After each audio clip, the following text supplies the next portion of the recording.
কঁঠালৰ মুচি তৰকাৰী বনাও হওক প্ৰথমতে এনেকৈ কাটি ললোঁ তাৰ পিছত ধুই দি দিলোঁ কুকাৰত অলপ নিমখ আৰু পানী দি চিটি মৰালৈ ৰৈ দিলোঁ এয়া চিটি মৰাৰ পিছত গৰম কেৰাহীত ঘৰৰ সৰিয়হৰ তেল তাত দিলোঁ পিয়াজ জলকীয়া তেজপাত আৰু হালধি দি অলপ লৰাই সিজাই থোৱা মুচিখিনি এনেকৈ দি দিলোঁ তাৰ পিছত সোৱাদ অনুযায়ী নিমখ আদা নহৰুৰ পেষ্ট জিৰা জলকীয়া গুড়ি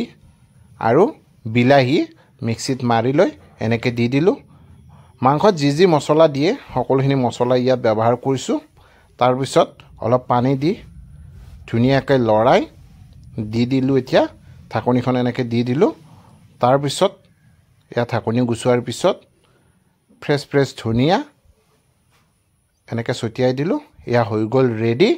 আৰু অলপ মই ললোঁ টেষ্ট কৰিবলৈ আজিলৈ ইমানে বাই বাই